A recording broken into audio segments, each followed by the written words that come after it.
Um ótimo dia a todos que acompanham o podcast da Prefeitura de Maracanaú. Setembro Amarelo é um mês de conscientização e prevenção ao suicídio. É um momento para refletirmos sobre a importância da saúde mental e como podemos trabalhar juntos para apoiar quem precisa. Neste podcast, vamos explorar o que é o Setembro Amarelo, sua origem, seus objetivos. Vamos conversar também sobre sinais de alerta e a importância da empatia e como buscar ajuda. Para falar sobre isso, nós convidamos Cecília Lima Verde, que é superintendente clínica da saúde mental aqui de Maracanaú. Cecília, seja muito bem-vinda. Gratidão. É uma oportunidade de poder falar um pouquinho sobre esse tema. Eu estou feliz por poder, então, contribuir. Perfeito, vamos a ele então. Para começar, eu acho importante a gente falar, né? A gente sabe que todo ano tem o Setembro Amarelo, a gente já está acostumado e isso é até bom, né? Que a gente tem essa cultura de pautar todo ano a questão da saúde mental, mas me fala mais sobre qual a importância desse momento, dessa campanha específica, Cecília. Pronto. A campanha Setembro Amarelo, ela vem promover um debate nacional sobre a prevenção ao suicídio. Então, é muito importante essa iniciativa em que traz para a população reflexões sobre os riscos relacionados à saúde mental, orientar sobre os recursos disponíveis em relação a apoio e tratamento e fortalecer a empatia e o acolhimento às pessoas que enfrentam desafios como automutilação e ideação suicida. Este ano, em especial, nós temos um diferencial. O presidente Luiz Inácio Lula da Silva, ele sancionou agora, dia 8 de setembro, a Lei 15.199, que estabelece o dia 10 de setembro como Dia Nacional de Prevenção ao Suicídio e o dia 17 de setembro como Dia Nacional da Prevenção da Automutilação. Então, isso já traz uma maior visibilidade e isso possibilita também maiores reflexões pelas equipes em relação às propostas, às intervenções, a importância de ampliar cada vez mais essa discussão para a população.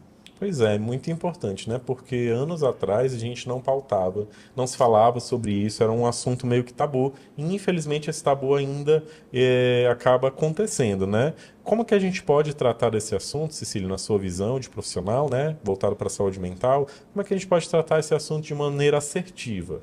Pronto. Quando nós falamos, né, de ideação suicida, de tentativas de suicídio e de processos de automutilação, nós estamos levantando uma questão multifatorial e bastante complexa. Então, é muito importante o diálogo voltado para a saúde mental, principalmente entendendo o seguinte: essa campanha, embora ela seja fortalecida em setembro, mas trabalhar essas temáticas envolvem questões que a gente diria assim, isso precisa ser pensado diariamente, de setembro a setembro, certo? De uma forma que nas rotinas dos serviços se possa pensar uma escuta qualificada, a importância do acolhimento, da formação e da pesquisa em relação a isso. Então, cada vez mais nós precisamos levar esse debate ao público, tirando esse tabu e fazendo as pessoas entenderem que, para reduzir estigmas, nós precisamos entender que nós precisamos enfrentar as situações de adoecer psíquico, né, junto ao coletivo e não sozinhos, isolados da sociedade.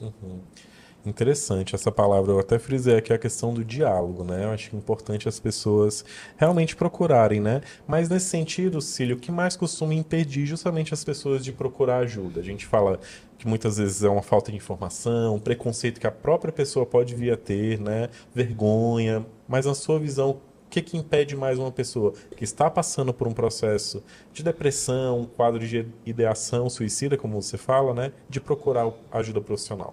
Olha, todas essas questões que você coloca, né, a falta de informação, o preconceito, situações que envolvem a vergonha de falar sobre a sua dor emocional, elas são extremamente significativas. A gente tem que entender que, por exemplo, hoje nós vivemos num mundo contemporâneo onde a imagem e a fantasia das redes sociais de uma falsa alegria constante, em postagens maquiadas de uma felicidade aparente, elas possibilitam sempre uma dificuldade maior das pessoas poderem expor suas dores.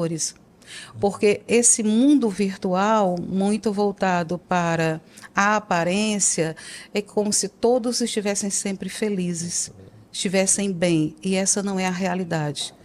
Mas para quem está vivenciando uma dor, fica cada vez mais difícil falar sobre isso ou expor algo nesse contexto. Uhum. É interessante o que você acabou de falar, Cília. A gente até tratou aqui com uma colega sua lá do CAPS-AD, a Nara, que agora me fugiu o sobrenome Nara dela. Lígia. Pronto, a Nara Lígia, a gente gravou um podcast, quem está assistindo pode até procurar depois, caso se interesse.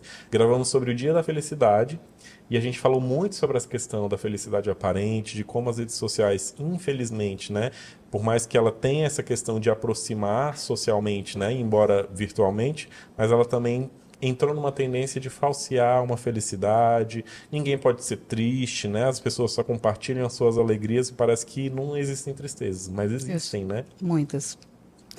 E aí, por exemplo, é muito interessante que agora em 2025 o tema da campanha é conversar pode salvar vidas.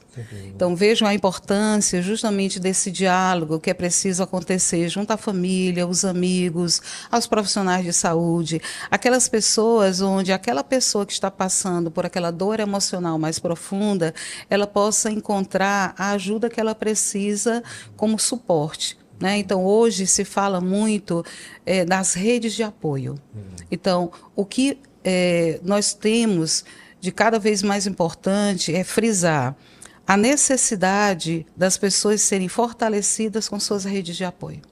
E a rede de apoio vai desde um amigo, um familiar, um profissional da saúde, algum colega de trabalho. Então, em todas as áreas onde essa pessoa possa estar vivenciando o seu cotidiano, que ela possa encontrar pessoas que possam ser exatamente essa rede. Perfeito, Cecília. Você falou aí uma palavra em relação à questão da rede de apoio que eu acho fundamental, família. Isso. Né? Que são as pessoas que estão mais próximos daquela pessoa que esteja talvez nessa situação, né? Família e amigos, né? Então, como é que a família e os amigos elas podem perceber algum sinal? Existe algum sinal de alerta de uma pessoa que esteja passando por um quadro que possa evoluir para uma doença em relação à saúde mental? Sim, é importante que a gente entenda que nenhum adoecer mental acontece da noite para o dia. Existem diversos sinais que vão sendo percebidos ao longo dos anos, só que eles são sutis.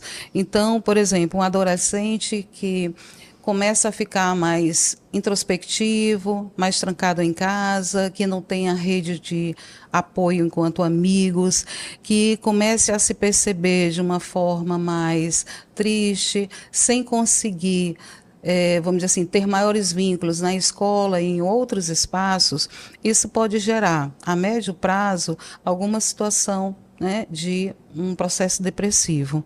A questão da perda de prazer em relação às situações do cotidiano de vida, uma tristeza constante ou repentina diante de situações que a pessoa vivencia.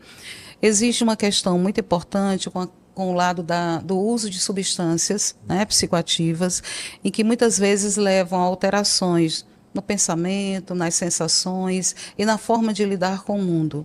Então, algo simples que pode começar, né, num grupo de amigos com o uso indevido de drogas, por exemplo, isso a médio prazo pode se tornar um vício. E se tornando um vício, já vai trazer outras dificuldades na vida dessa pessoa.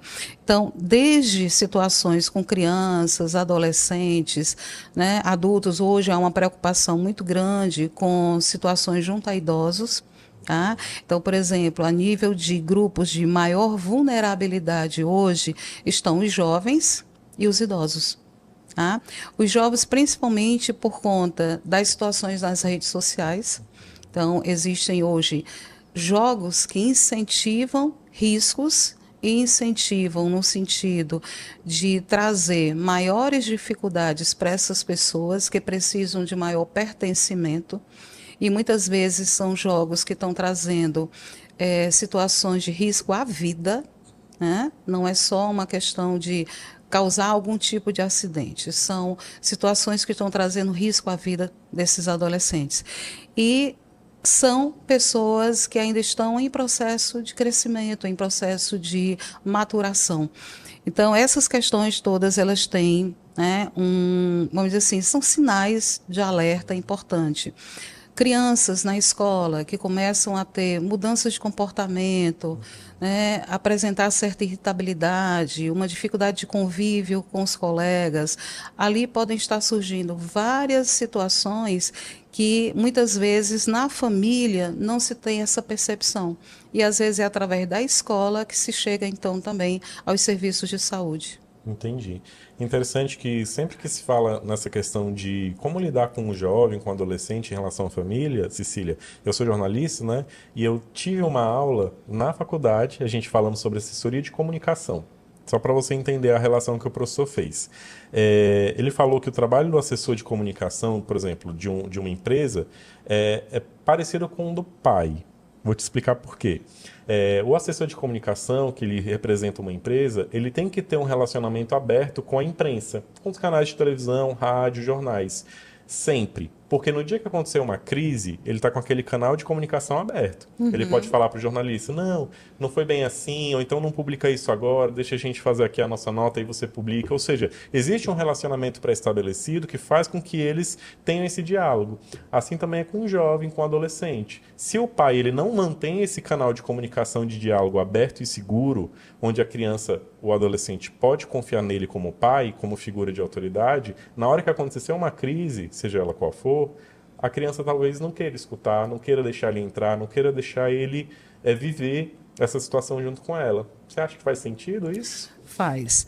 E um detalhe importante, nós temos encontrado muito, em muitas famílias, com crianças e adolescentes, em situações, né, de TDAH, autismo e outros transtornos mentais que levam a situações de atendimento em CAPS infanto-juvenil, que muitas situações as mães estão sozinhas.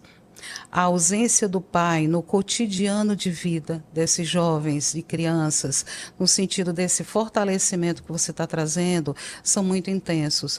Acontecem muitas situações, inclusive, de quando essas crianças começam a apresentar algumas dificuldades, esses pais desaparecerem do processo. E aí ficar, como a gente chama, as mães solo. Né?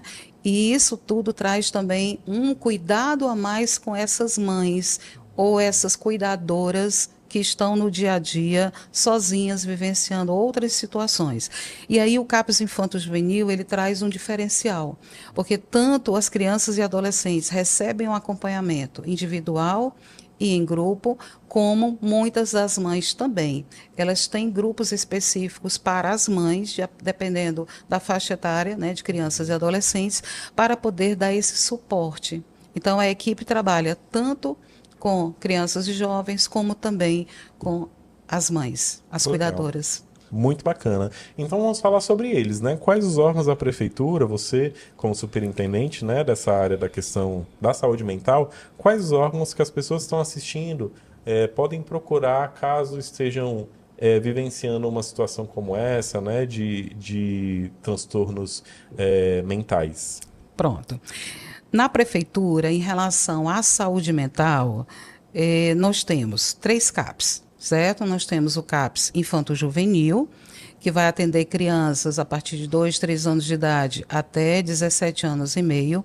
Nós temos o CAPS Geral, que atende em transtornos mentais considerados graves e persistentes, e o CAPS AD, que é o CAPS voltado para álcool e outras drogas, que também é um CAPS de adultos. Certo? Além desses 3 equipamentos, nós temos também o Hospital Municipal Dr. João Elísio de Holanda, que atende também em situações de urgência e emergência, na questão da saúde mental, a UPA, né, a Unidade de Pronto Atendimento, que fica na Pajuçara, e as unidades básicas de saúde. Então, nós temos no município de Maracanaú 28 unidades básicas de saúde e 2 unidades básicas de saúde indígena. Então, ao todo, são 30 unidades básicas de saúde. Essas 30 unidades básicas, elas são divididas em 6 áreas de vigilância epidemiológica. Então, assim, casos simples considerados, né? Simples a moderados, no sentido de menor complexidade, são atendidos nas unidades básicas e casos considerados mais graves e persistentes que são encaminhados para o atendimento nos CAPs. E esse suporte que envolve o que seriam urgência e emergência, nós temos o Hospital Municipal e a UPA. Então, é importante entender também que há um trabalho integrado entre esses serviços, certo? O que possibilita justamente um atendimento efetivo de acordo com cada caso, com cada situação que acontece, né? Trazendo essa corresponsabilidade de todos dentro da rede de saúde do SUS. Uhum. Qual é o fluxo quando a pessoa procura um atendimento? Existe algo estabelecido onde essas unidades vão atuar? Me explica um pouquinho dessa mecânica. No cotidiano de vida, o fluxo vai exatamente das unidades básicas, que envolvem a atenção primária à saúde, para as áreas de maior complexidade. Então, digamos que alguém esteja passando, né, por alguma situação maior de angústia, de depressão inicial, quadros de ansiedade que estejam interferindo no seu contexto de vida, qual é o local ideal para se buscar atendimento? As unidades básicas de saúde. Então, nas unidades básicas de saúde, existe a equipe multi, que vai fazer esses acompanhamentos iniciais. Inclusive, nós temos um diferencial em Maracanaú, que é o atendimento de psicólogos e assistentes sociais nas unidades básicas de saúde. Então, os psicólogos das unidades básicas atendem tanto a nível individual, como também em situações de grupo voltados para a saúde mental. Quando esse grau de comprometimento já é maior, interferindo mais no contexto de vida, quadros mais considerados, como a gente fala, né, dentro da saúde mental, quadros psicóticos, quadros que envolvem maior comprometimento da própria saúde mental dessa pessoa, que você precise de um acompanhamento especializado, é que então é feito esse encaminhamento para os CAPs, certo? E aí existe um trabalho também, que é um grande diferencial em Maracanaú, que é o processo de matriciamento. O que é o matriciamento? É um trabalho que é realizado entre as equipes, né, das unidades básicas de saúde, com alguns profissionais dos CAPs, que junto com os psiquiatras fazem um acompanhamento mensal. Então, tem um encontro por mês em cada área de vigilância epidemiológica, onde nesses encontros são debatidos todos aqueles casos em que há qualquer situação de dúvida, da forma de encaminhamento, das terapêuticas que estão sendo utilizadas, de pensar outras possibilidades no sentido de ajudar aquelas pessoas com algum tipo de sofrimento emocional. Isso é feito todos os meses em todas as áreas de vigilância epidemiológica. E isso faz um diferencial imenso. Por quê? Porque todas essas situações, elas são compartilhadas e trabalhadas pela própria equipe. Então, a própria equipe, ela se responsabiliza nesse processo por visualizar o que é melhor naquele momento na vida de cada pessoa. Uhum, perfeito. A Cecília, a gente estava conversando antes, né, de começar aqui, e ela comentou comigo que está aqui na gestão há pouco tempo, né? Começou aqui esse ano, mas mesmo nesse pouco tempo, Cecília, queria te perguntar se você já vivenciou, claro, aqui sem citar nomes, né, sem abrir essa questão da identidade das pessoas, se você já vivenciou alguma situação que ilustra essa ação da prefeitura em relação à saúde mental, que foi exitosa, que foi de sucesso. Eu tive a oportunidade também de dar início a um grupo, né, junto ao CAPS Geral, que é um grupo de terapia comunitária integrativa. Então, como terapeuta, eu tenho tido a oportunidade de trabalhar com um grupo de mulheres, e que esse grupo de mulheres ele tem, em especial, um histórico, né, de um sofrimento emocional intenso, ideações e tentativas de suicídio. E a partir dessa vivência no grupo, nós temos percebido maior interação entre as próprias pessoas, no compartilhamento das dores emocionais, que a terapia comunitária ela possibilita muito essa expressão das suas dores, das suas falas, das suas angústias, né? A formação de vínculos maiores. E, inclusive, também é outra questão que o CAPS possibilita, né? Todos os 3 CAPS trabalham nesse aspecto, é ampliar o espaço de atendimento dos CAPs para passeios, trabalhos externos, né, locais para lazer. E nós tivemos a oportunidade de fazer um passeio com elas que foi muito significativo. Então, para mim, isso tem sido gratificante. Que legal. É interessante também, Cecília, a gente colocar aqui que, assim, infelizmente, o CAPS, esse nome, né, a instituição, ela passou por uma espécie de estigmatização em relação à sociedade, né? Inclusive, eu vi, acho que foi semana passada, uma publicação do governo federal falando justamente isso, que CAPS não é piada, CAPS não é um local de que as pessoas façam brincadeiras, não. O CAPS é um local que muda vidas. Tá? E a gente tem aqui, novamente, eu convido você a passar o feed aí do Instagram da Prefeitura, que você vai ver publicações de pessoas lá no CAPS AD relatando a ajuda e o conforto que ela encontrou no CAPS. Aí você vai ver projetos como Dança da Vida, que é realizado no CAPS Geral, que são aulas de forró para as pessoas que estão lá.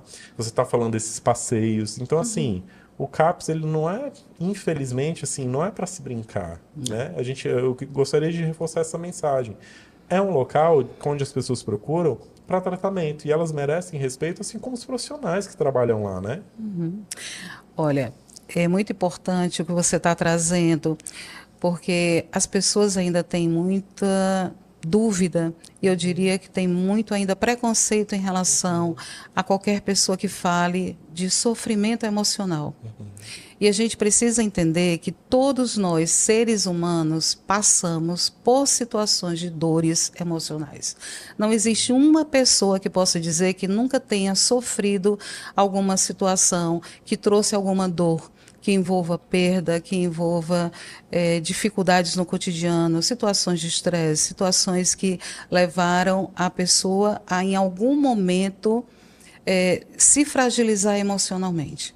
Então, é muito importante entendermos que, como seres humanos, biológicos, psicológicos, sociais e espirituais, nós precisamos cada vez mais valorizarmos a saúde mental do outro e a minha própria saúde mental.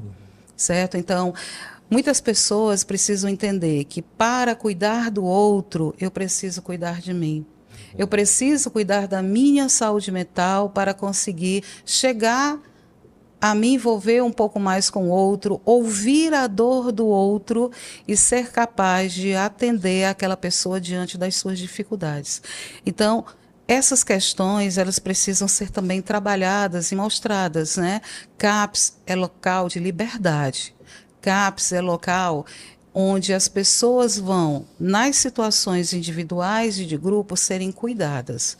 Mas elas precisam também do apoio da família, do apoio da sociedade. Elas precisam se sentir também participantes, como cidadãs de todo esse contexto. Perfeito, perfeita colocação. Então, queria, já caminhando aqui, né, para o fim do nosso programa, né, eu queria que você deixasse, Cecília, uma mensagem para alguém que esteja passando neste momento por alguma situação difícil, né, em relação à sua própria saúde mental. O que você diria para essa pessoa, cidadã aqui de Maracanaú, que está assistindo esse programa, uma mensagem para ela que possa abrir um caminho para ela? O que eu posso dizer é que se você precisa de ajuda, busque essa ajuda. Que todos nós, em algum momento da nossa vida, nós precisamos ajudar o outro e sermos ajudados também. Quando nós falamos em saúde mental, nós falamos da importância do acolher, ouvir e cuidar. E se pararmos para pensar, como seres humanos, todos nós precisamos desse cuidado. Todos nós precisamos ser olhados, todos nós precisamos nos sentirmos valorizados. Então, esse é o sentido da saúde mental. Cuidar do outro para cuidar de mim para cuidar do outro. Então, se cuide, seja feliz, busque ajuda. Antes, novamente, né, voltando aqui antes do programa, a gente estava conversando com a Cecília e ela falou para mim que assim que formada ela já entrou nessa questão da saúde mental, né? Eu até perguntei para ela o que levou ela para essa área. E agora eu quero te fazer outra pergunta, Cecília. Como é que você se sente trabalhando nessa área? Já são anos dedicada à questão da saúde mental. Sim. Como é que você se sente traçando uma carreira nessa área que é tão importante? Olha, eu sinto o seguinte: todos nós temos alguma missão de vida. Em termos profissionais, a minha missão sempre foi na saúde mental. Eu estou formada há 40 anos pela Universidade Federal do Rio de Janeiro e desde que eu me formei eu trabalho com saúde mental. Então já tive várias experiências na área docente, trabalho junto à prefeitura no sentido do contato com alunos.